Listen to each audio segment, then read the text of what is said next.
यस्या कदापि वसना सकलेन नोत्थ्य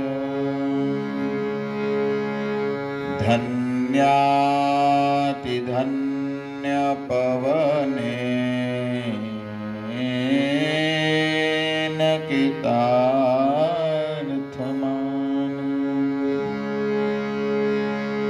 योगिन्ददुर्गमगते मधुसूदनापि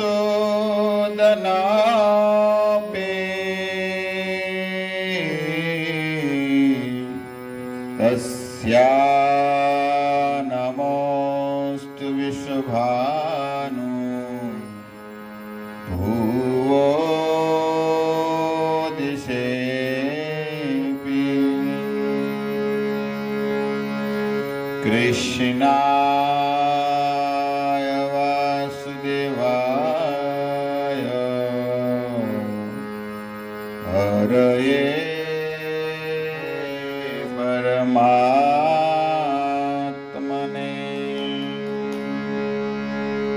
प्रणतक्लेशनाथाय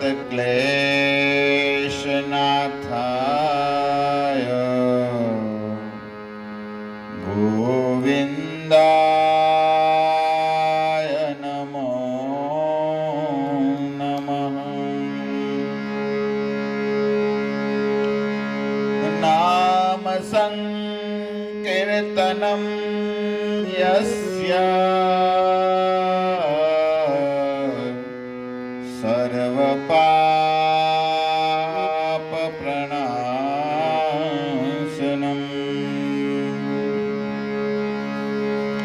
प्रणामदुःखशमनम्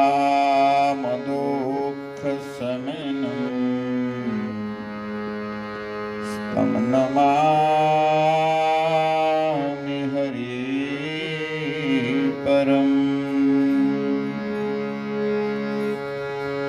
गोवर्धनं धरं वन्दे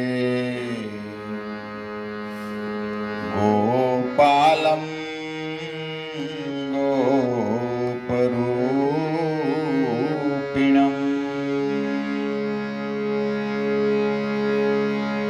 गोकुलोत्सवमेशानम्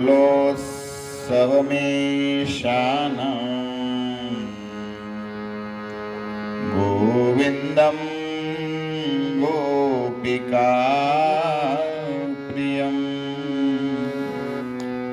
गोविन्दं गोपिकाप्रियं।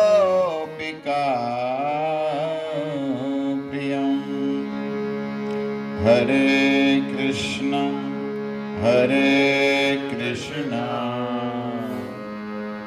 कृष्ण कृष्ण हरे हरे हरे राम राम राम हरे हरे।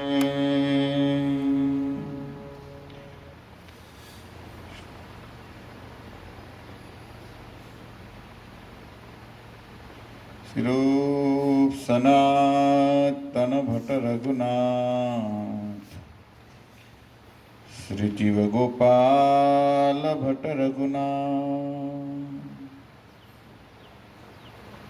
ऐसाय गोसाई करी चरण वंदन जहाँ होते विज्ञानाष्टपिष्ठ गुरुम्। हरे कृष्ण। तो पवित्र मास भगवान पुरुषोत्तम ने अति प्रिय एवं मास पुरुषोत्तम मास बिगिनिंग आज शुरुआत प्रथम दिवस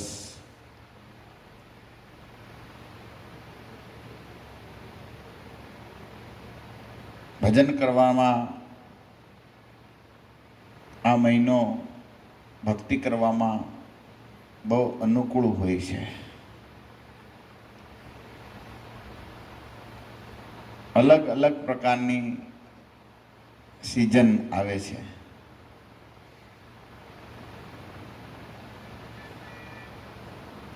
भजन करने के लिए कई प्रकार की सीजन होती है। इसमें भी सबसे अच्छा भजन करने का सीजन 3 महीने में एक बार आता है, 1 महीना। जैसे हम कहते हैं साल में जब दामोदर मास, कार्तिक मास हम भजन करते तो बहुत कई गुना फल प्राप्त होता है भजन में। इसी तरह कार्तिक मास में भजन करते और फल प्राप्त हम सबको मिलते हैं। इससे भी ज़्यादा पुरुषोत्तम मास में फल मिलता है। हम सबको भक्तजनों को ऐसा जब मौका प्राप्त होता है तुरंत फायदा उठा लेना चाहिए।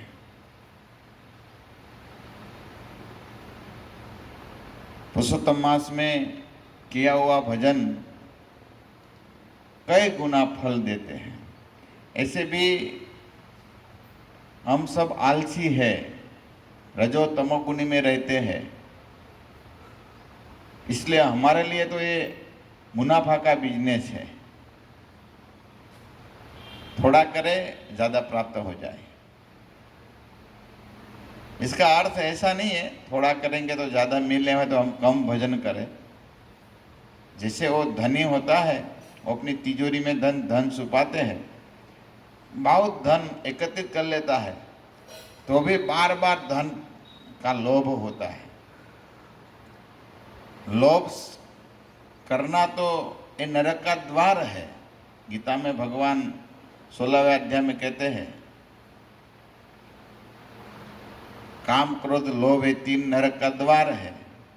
लेकिन ये लोभ जब हम भगवान की सेवा में लगा देते हैं तो ये लोभ हमारे लिए कई प्रतिगुना फल देते हैं।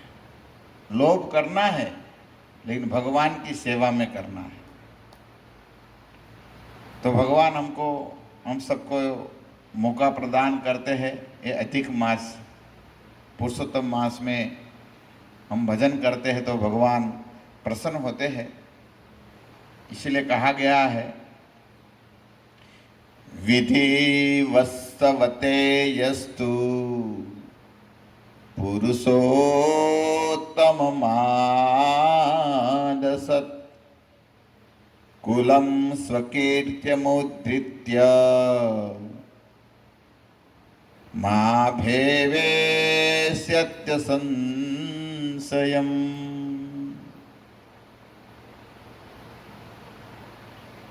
भगवान कहते हैं स्वयं जो मनुष्य विधि अनुसार आदर पूर्वक पुरुषोत्तम मास में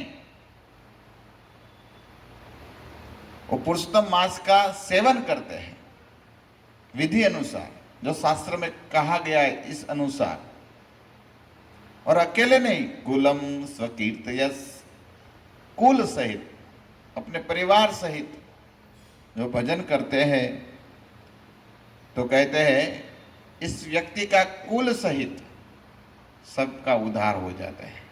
भगवान कहते हैं कुलम स्वकीर्त्यम मृदधित्य, कुल सहित इसका उद्धार हो जाता अवश्य, इसमें कोई संशय नहीं है। वेश्यत्य संशय, कोई संशय नहीं है। इसे कुल सहित हम सबको भजन करना चाहिए। पूरे परिवार को कहना चाहिए भजन करिए पुरुषोत्तम मास में, नाम जपिए, दीपदान करिए, भक्त वैष्णव की सेवा करिए, भगवान विष्णु मंदिर में, कृष्ण मंदिर, राम मंदिर में जाइए, प्रणाम करिए, भगवान के सामने नाचिए, कीर्तन करिए, नाम जप करो। ये सब हम करते हैं तो भगवान बहुत प्रसन्न होते हैं। मामुप्रेत्यत्र संसारम जन्म मृत्यु भयाकुलम आदि व्याधि जराग्रस्थम न पुनर्याति मानवा। भगवान कहते हैं मामू, जैसे गीता में भगवान कहते मामू प्रत्ये पुनर्जन्मम दुखालय शास्त्र है ना, 8वां अध्याय में कहते हैं इस संसार में जो पड़े हुए हैं ये दुख के आलय में, इस दुख आलय में क्या क्या दुख है, 7 प्रकार के दुख है ना, आदि देवी आदि भौतिक आदि आध्यात्मिक, जन्म जरा मृत्यु है, जो सब दुख है, ये दुख का निवारण क्या है? तो कहते हैं यादि व्याधि जरा गस्तम न पुनर्याति मानवा। जो कोई व्यक्ति, जो कोई मनुष्य पुरुषोत्तम मास में सही तरह भजन करते हैं तो संसार जन्म मृत्यु भयाकुलम, जो संसार में जन्म मृत्यु का जो भय है वो भय से मुक्त होकर कभी भी इसको जन्म नहीं लेना पड़ता है। वो भय है जन्म मृत्यु का, वो निकल जाता है जो भगवान का भाव से प्रेम से पुरुषोत्तम मास में भजन करता है। इसीलिए पुरुषोत्तम मास में भक्तों को भागवत का श्रवण करना चाहिए, भागवत का गान करना चाहिए, गीता का गान करना चाहिए, ऐसे दान पुण्य सब बहुत करना चाहिए। इस महीने में 3 मास में एक बार ये महीना आता है, 3 वर्ष में एक बार ये महीना आता है। तो धन मिलता है तो कैसी तरह हम धन को संभाल लेते हैं, इसी तरह इस 3 सालों में एक बार ये महीना आता है, इसको हमको संभाल लेना चाहिए, भजन करना चाहिए। देखो हमारा भारत का कैलेंडर और इंग्लिश जनवरी फरवरी नहीं है। भारत का कैलेंडर पहले और आज भी खगोल शास्त्र के अनुसार, जो ज्योतिष अनुसार 2 प्रकार के कैलेंडर है, एक है सूर्यमान और एक है चंद्रमान। और तिथि की जो गिनती होता है वो चंद्रमान कैलेंडर से होता है।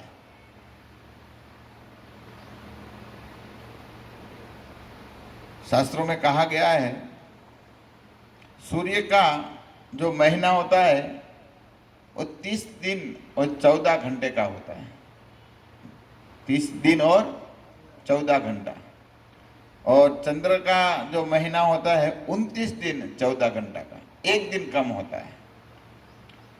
तो इसी तरह पूरा साल में 11 दिन का फर्क हो जाता है।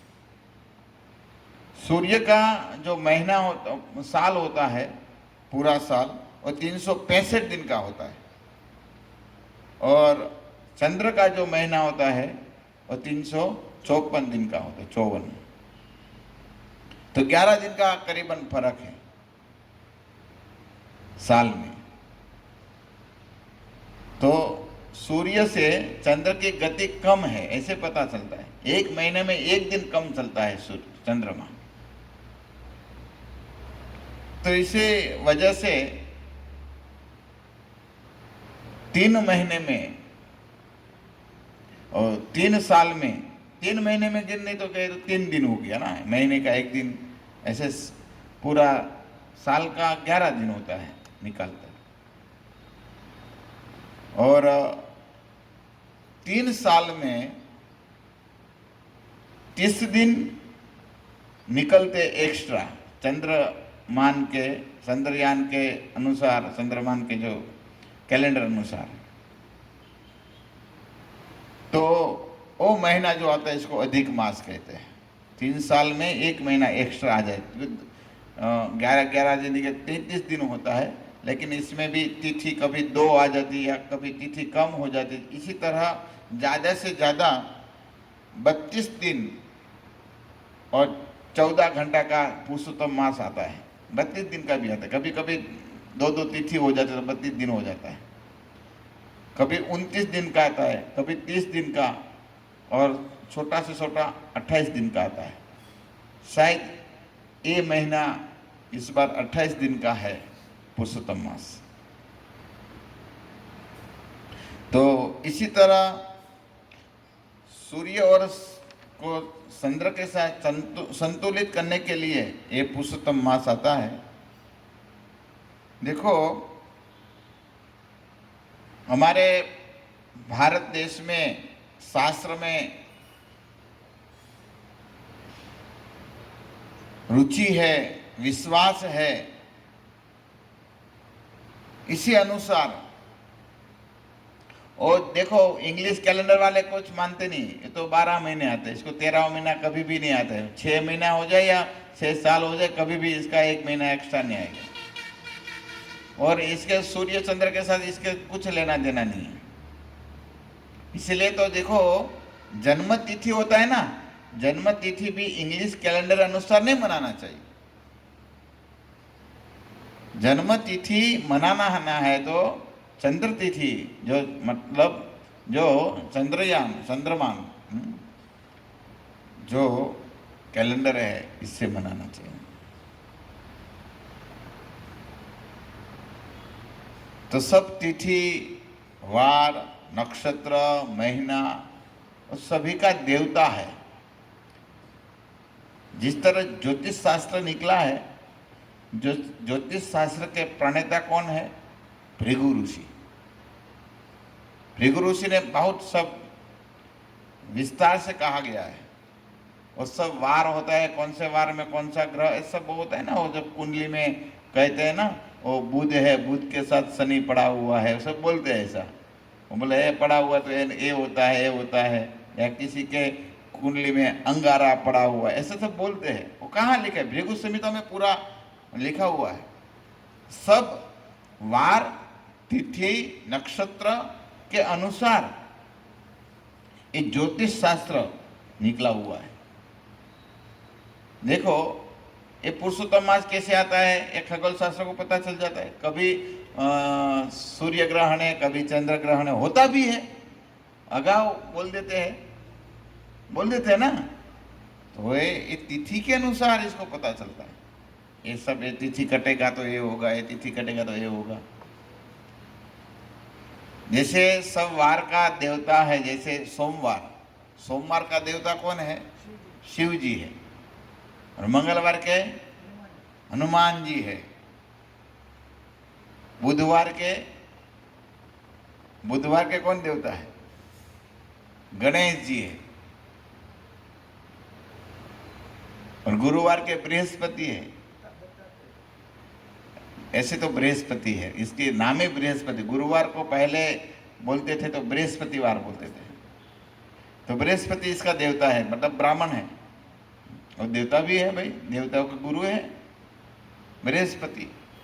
और बाद में शुक्रवार का कौन है? लक्ष्मी जी। कौन है? लक्ष्मी जी है। हमारे गुजराती में संतोषी माँ बोलते हैं। लेकिन ये सब कौन कौन बना दिया? देखो, शास्त्र में लिखा है। और गुरुवार को साईं बाबा बना दिया। अरे भाई, पढ़ो तो करा।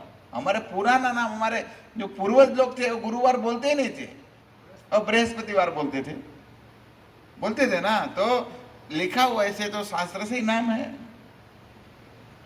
और शनिवार को, हमारे यहाँ शनिवार को हनुमान जी को बोलते, तेल वो क्या क्या लेके जाते हैं। लेकिन शास्त्र में शनि देव का है। शनि भी देवता है। किसके पुत्र है? शनि देव सूर्य देव के पुत्र है। और फिर रविवार है सूर्य देव का। तो इसी तरह सब वारों का देवता है।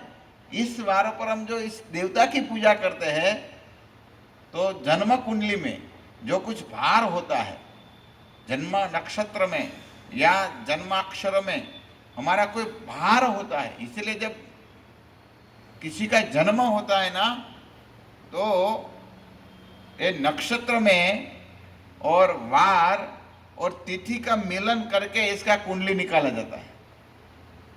और फिर कहते भाई इसका इस नक्षत्र में या इस राशि आए, इस राशि में इसका नाम रखो।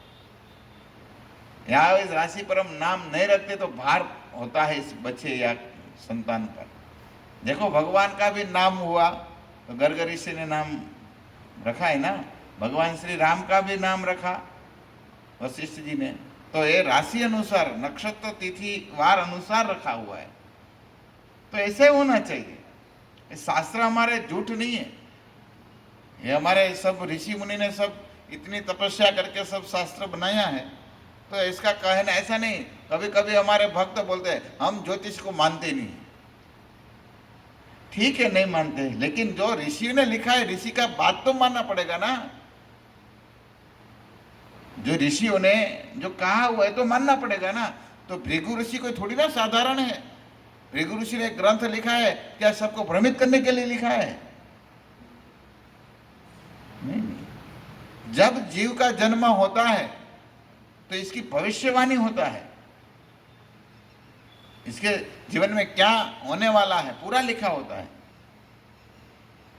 और इस अनुसार ही होता है। हम कितना भी कुछ कर ले नहीं प्राप्त कर सकते। लेकिन एक है, हमारे जन्माक्षर में, हमारी जन्म कुंडली में जो जो व्यक्ति भजन करते हैं, भगवान कृष्ण राम का जो भजन करते हैं, तो हमारे गुजराती में कहते हैं विधिना लेख ने पण मेघ भक्ति मारी है। विधि मतलब ब्रह्मा जी जो लिखते हैं, ब्रह्मा जी का लिखा हुआ में भी जो भजन करते हैं वो बदली कर सकते हैं। गीता में भगवान कह रहे नेहा विक्रम नास्तुति प्रत्यवाय, तो भगवान कहते हैं थोड़ा भी स्वल्पम अपिश धर्म, थोड़ा भी मेरा कोई भजन करते हैं तो बड़ा बड़ा कष्ट आने वाले होता है तो छोटा हो जाता है। सरसों जैसे पहाड़ जितना आने वाला तो कितना हो जाता है, सरसों के तरह हो जाता है। लेकिन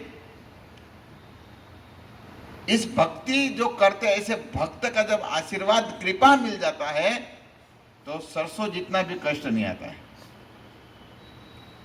कृपा में इतनी शक्ति है। तो इसी तरह वार का देवता है। फिर तिथि, कितनी तिथि है हमारे शास्त्र में? 16 तिथि है। अमावस्या लेके कितना है? 16 तिथि है। सब तिथियों का देवता है। अब सुनिए, ये जरूरी है, कभी कभी ये याद आ गया तो काम का है सब। प्रतिपदा का अग्निदेव इसका देवता है। प्रतिपदा मतलब पहली तिथि। फिर द्वितीया होता है इसका ब्रह्मा जी है। तृतीया का गौरी है। चतुर्थी गणेश जी है। पंचमी का शेषनाग है। षष्ठी का कार्तिकेय है। सप्तमी के सूर्यदेव है। अष्टमी के शिव जी है। नवमी के दुर्गा है। दसवीं के काश नाम के देवता है। एकादशी के विश्वदेवा है। द्वादशी के भगवान विष्णु है। त्रयोदशी का कामदेव। चतुर्दशी का शिव जी है। पूर्णिमा का चंद्रमा है। और अमावस्या का पितरलोक है। ये कितनी तिथि है? 16 तिथि। 16 तिथि में 16 देवता, इसमें भगवान भी आ गए। जैसे एकादशी के विश्वेश्वर भगवान है और द्वादशी को भी भगवान विष्णु है। तो इसी तरह देवी देवता की तिथि होता है। और इसी तरह नक्षत्र, देखो याद रखो कितना वार है, कितना वार कितना है? 7। और फिर तिथि कितना है? 16 तिथि है। नक्षत्र कितना है? 27 नक्षत्र है। और 27 नक्षत्र का नाम और 27 नक्षत्र के जो देवता है, इस देवताओं का नाम भी है, जिसे मैं अभी बोल रहा हूं, सुनिए। नक्षत्र है, अश्विनी नक्षत्र है। और अश्विनी नक्षत्र के देवता कौन है? अश्विनी कुमार। और भरणी नक्षत्र का काल देवता है। कृतिका का अग्निदेव। रोहिणी नक्षत्र इसका ब्रह्मा देवता है। रोहिणी नक्षत्र के कहते हैं ना, कोई रोहिणी नक्षत्र में जन्म लिया, बहुत अच्छे। भगवान जब कृष्ण प्रकट हुए तो रोहिणी नक्षत्र था। क्योंकि संतो भाव बताते हैं, जब रोहिणी माता ने विचार किया बलराम तो मेरे कुख से प्रकट लिया, लेकिन बलराम का भी जो मानने वाले, बलराम जिसका भजन करते हैं, ऐसे कृष्ण मेरे कुख से जन्म नहीं लिया, कम से कम मैं नक्षत्र तो बन जाऊं। ऐसे संतो भाव कहते हैं। तो रोहिणी नक्षत्र में भगवान राम ने जन्म लिया था। कौन सा नक्षत्र? अभिजीत, है ना। तो ये बहुत पवित्र नक्षत्र है सब। हाँ, तो मैं बोल रहा हूं, तो रोहिणी नक्षत्र के ब्रह्मा देवता है, और फिर मृगशिरा नाम के जो नक्षत्र है इसका चंद्रमा देवता है, फिर आद्रा का रुद्र भगवान, पुनर्वसु नाम के नक्षत्र का अयति देवता है, पुष्प का बृहस्पति, अश्लेषा का सर्प देव है,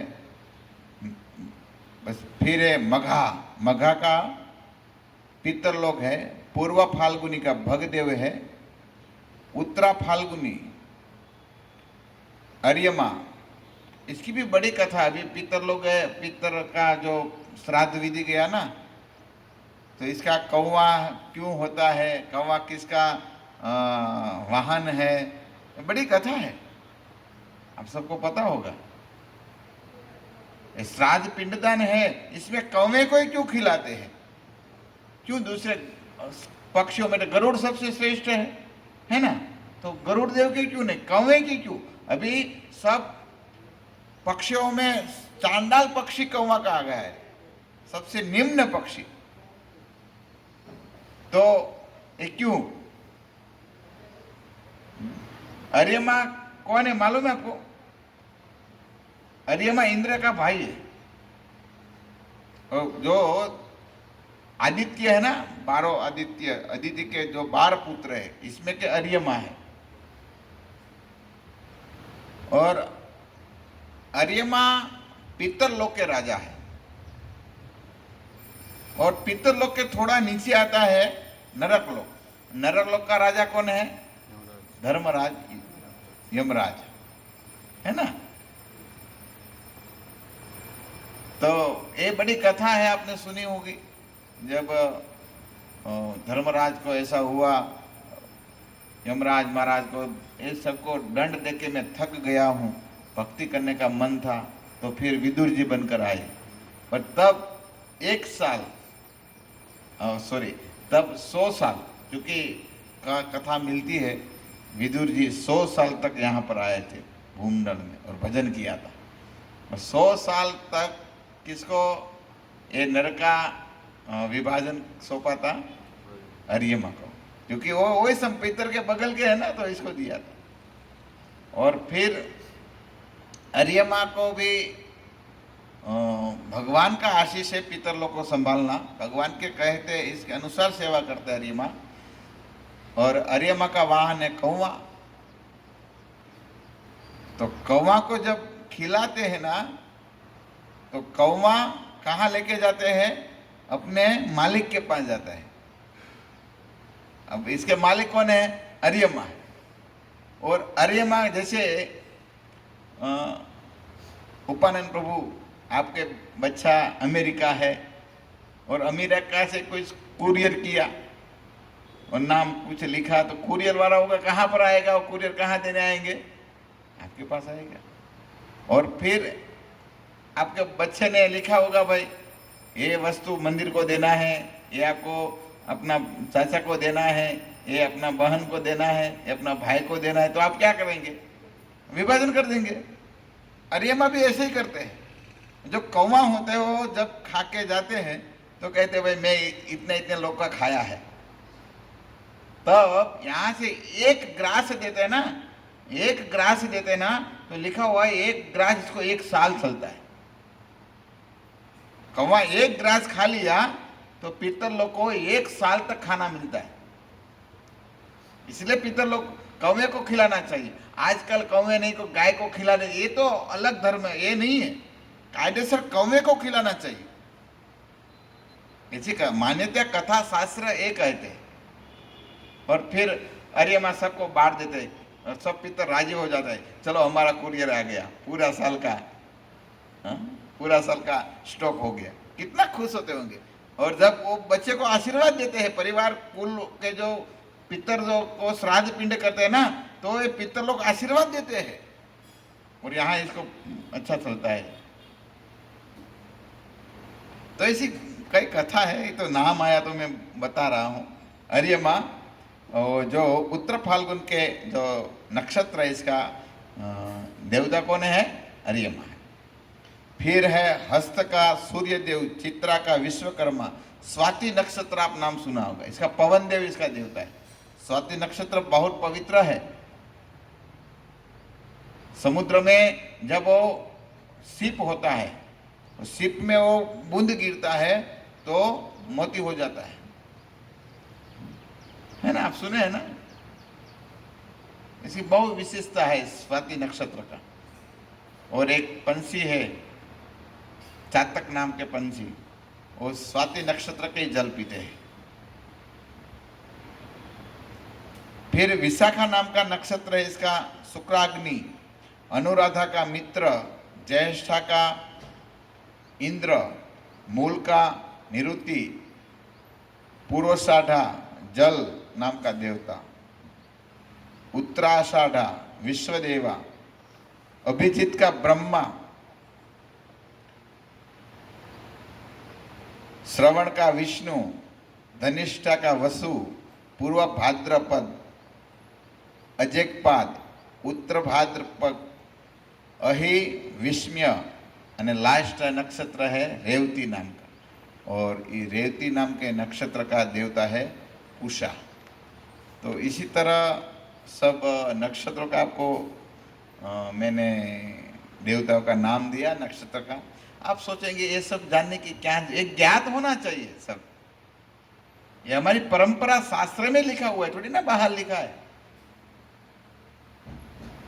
कभी कभी एक ज्ञात होता है तो कम से कम समझ में आए कि चलो नाम याद रहे न रहे, कम से कम इतना तो पता चला आपको कि 16 तिथि है और 27 नक्षत्र है। सब नक्षत्र के अलग अलग देवता है।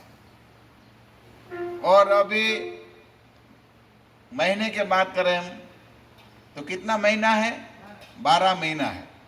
12 महीने का भी देवता है और 12 महीने का देवता भगवान ही है। ये बड़ी बात है। 12 महीने को कंट्रोल करने वाले भगवान है। समझ में आया?